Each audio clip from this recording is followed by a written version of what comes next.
자, 여러분, 우리가 누군가를 돕는다고 할 때 보통 어떻게 시작하나요? 뭐가 문제지? 여기서부터 출발하잖아요. 그쵸? 근데 만약에 그 관점을 180도 뒤집어서 이 사람의 강점은 뭘까? 여기서부터 시작한다면 어떻게 될까요? 오늘 우리가 함께 파헤쳐 볼 이야기가 바로 이겁니다. 문제에서 잠재력으로 강점 혁명에 대한 이야기죠. 이 질문 한번 스스로에게 던져보시겠어요? 나는 고쳐져야 할 문제덩어리일까요? 아니면 무한한 잠재력을 가진 사람일까요? 사실 우리가 우리 자신을 어떻게 보는지, 또 다른 사람을 어떤 시선으로 바라보는지에 따라서 정말 모든 게 달라질 수 있거든요. 오늘 이야기의 진짜 핵심이 바로 이 관점의 차이에 있습니다. 생각해보면 우리는 오랫동안 사람의 단점이나 부족한 점을 찾는데 굉장히 익숙해져 있었어요. 말하자면 뭐가 잘못됐지? 하고 묻는 그런 돋보기를 들고 사람을 본 거죠. 그런데 여기 완전히 새로운 렌즈가 있습니다. 이 사람을 강하게 만드는 건 뭘까? 이렇게 묻는 렌즈 말이에요. 이 두 렌즈가 얼마나 다른 세상을 우리에게 보여주는지 지금부터 한번 제대로 들여다보겠습니다. 네, 오늘 이야기는 이런 순서로 진행될 거예요. 먼저 기존의 결함 있는 렌즈가 뭔지 짚어보고 이어서 새로운 관점인 강점 혁명과 그걸 실제로 어떻게 쓸 수 있는지 그 도구들까지 알아볼 겁니다. 그리고 이게 그냥 이론이 아니라는 걸 실제 사례를 통해 보여드리고요. 마지막으로 이 모든 게 우리에게 왜 중요한지 함께 고민해보는 시간을 갖겠습니다. 자, 그럼 첫 번째 이야기부터 시작해볼까요? 바로 결함 있는 렌즈, 즉 병리 모델이 가진 한계에 대한 이야기입니다. 이 전통적인 방식, 그러니까 병리 모델이라는 건요, 사람을 볼 때 마치 의사가 환자를 대하는 것과 비슷했어요. 어디가 아픈지 진단 내리고, 뭐가 부족한지 찾아내고, 어딘가 고장난 부분을 고치려고 했죠. 핵심은 이거예요. 모든 문제의 원인을 그 사람 개인의 결함, 어떤 병적인 부분에서 찾으려고 했다는 겁니다. 근데 말이죠. 이런 접근 방식이 생각보다 많은 문제를 낳았습니다. 일단 진단명이라는 게 딱 붙어버리니까 이게 하나의 꼬리표가 돼서 사회적인 낙인으로 이어졌어요. 그리고 자연스럽게 전문가는 모든 걸 아는 사람, 당사자는 그냥 수동적으로 치료받는 환자가 되는 그런 권력의 불균형이 생겨버린 거죠. 그럼 어떻게 될까요? 결국 사람들은 난 혼자서는 아무것도 못해 하는 무력감에 빠지고 전문가에게만 의존하게 되는 거예요. 이 과정에서 그 사람이 원래 가지고 있던 고유한 강점이나 잠재력 같은 건 아예 보일 리가 없었던 거죠. 여기에 이 문제의 핵심을 정확히 짚어주는 말이 있습니다. 바로 살립이라는 학자의 말인데요. 사회복지사는 진단하고 처방하는 사람이 되고 클라이언트는 수동적인 치료 대상으로 전락하고 만다. 바로 이 일방적이고 위계적인 관계, 이게 문제의 본질이었던 겁니다. 자, 이 표를 한번 보세요. 두 모델이 얼마나 다른지 그냥 한눈에 딱 들어오죠. 먼저 초점, 한쪽은 문제에, 다른 한쪽은 강점에 맞춰져 있고요. 클라이언트를 부르는 이름부터 달라요. 환자가 아니라 생존자이자 협력자로 봅니다. 관계도 위계적인 상하관계가 아니라 함께 가는 수평적인 파트너십이죠. 그리고 가장 중요한 거, 변화를 만들어내는 힘이 외부 전문가가 아니라 바로 그 사람 안에 있는 내면의 강점에서 나온다고 믿는다는 점, 이게 가장 결정적인 차이입니다.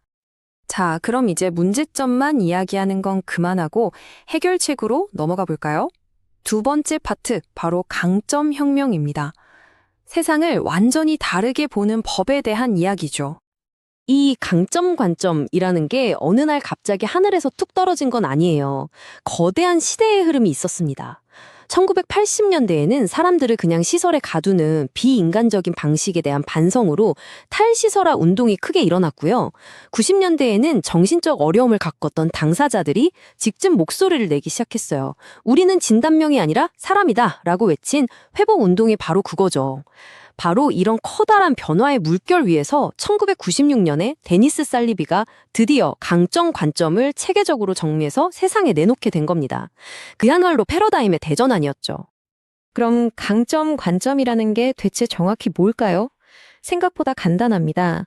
우리가 들고 있던 돋보기의 방향을 문제나 결점이 아니라 그 사람이 가진 강점, 능력, 그리고 자원으로 그냥 확 돌려버리는 거예요. 그리고 여기서 진짜 중요한 게 있어요. 바로 그 사람이야말로 자기 인생의 최고 전문가라고 인정해주는 것. 그리고 변화를 만들어가는 과정에서 동등한 파트너로 존중하는 것, 이 태도가 전부라고 해도 과언이 아닙니다. 이 강점 관점의 심정에는 6가지 정말 멋진 원칙이 자리 잡고 있습니다. 하나씩 살펴볼까요? 첫째, 어떤 상황에 있든 모든 사람은 강점을 가지고 있다. 둘째, 고통스러운 역경조차도 성장의 기회가 될 수 있다. 셋째, 어떤 사람의 잠재력에도 절대로 한계를 긋지 않는다. 넷째, 전문가는 지시하는 사람이 아니라 함께 걷는 파트너다. 다섯째, 아무리 절망적인 환경이라도 그 안에는 반드시 자원이 숨어 있다. 그리고 마지막 여섯째, 진짜 변화는 따뜻한 관심과 지지적인 관계 속에서만 일어난다. 정말 희망적이지 않나요?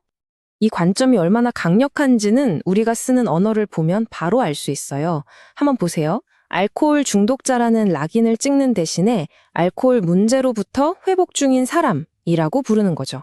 학대받은 여자라는 피해자 딱지를 붙이는 대신에 그 고통을 이겨낸 생존자라고 불러주는 겁니다. 이게 단순히 말장난이 아니에요. 사람을 문제와 동일시하지 않고 어떤 어려움을 겪고 있는 한 사람으로 먼저 바라봐 주는 것. 이게 바로 그 사람의 존엄성을 되찾아주는 가장 중요한 첫걸음입니다.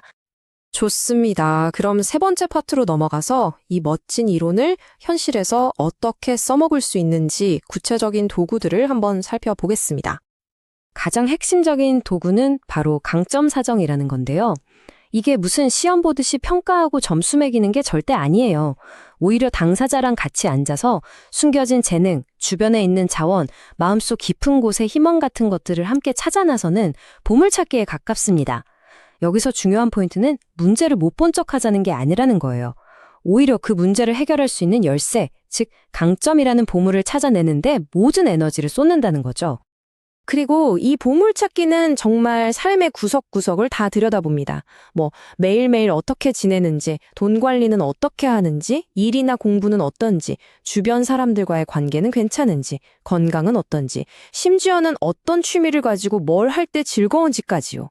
왜냐하면 이렇게 아주 평범해 보이는 일상 속에 그 사람만이 가진 아주 소중한 자원과 잠재력이 보석처럼 숨어 있기 때문입니다. 자, 그래서 이 모든 걸 하는 궁극적인 목표가 뭘까요? 딱 2가지입니다. 임파워먼트와 회복 탄력성. 다시 말해서 내 삶의 주도권을 내가 다시 되찾아오는 것, 그리고 어떤 어려움이 와도 툭툭 털고 다시 일어설 수 있는 마음의 근육을 키워주는 것. 이게 바로 최종 목표인 거죠. 네 번째 파트입니다.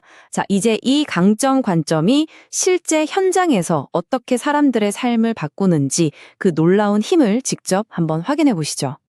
이 관점이 한 사람의 인생을 어떻게 바꿀 수 있는지 실제 사례를 하나 소개해 드릴게요. 어느 예술가의 회복 이야기입니다. 여기 한 남성이 있습니다. 오랜 병원 생활을 마치고 드디어 사회로 돌아왔는데 현실은 막막했어요. 집도 불안정하고 주변엔 아무도 없고 깊은 무력감만 그를 짓눌렀죠. 그런데 바로 여기서 정말 결정적인 전환점이 찾아옵니다. 사회복지사가 그의 진단명이 적힌 서류 대신 그의 눈을 바라본 거예요. 그 사람 자체에 집중한 거죠. 그리고 함께 이야기하면서 2가지 빛나는 강점을 발견해냅니다.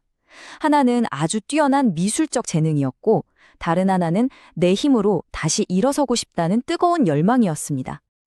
그 결과는요, 정말 드라마틱했습니다. 그의 강점인 미술 재능을 지역의 미술 동호회라는 자원과 딱 연결시켜준 거예요. 그러자 마법 같은 일들이 벌어지기 시작했습니다.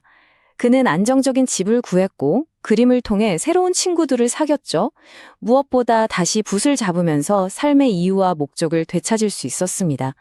나중에는 자신의 작품으로 전시회까지 열면서 바닥까지 떨어졌던 자존감을 완전히 회복하게 됩니다.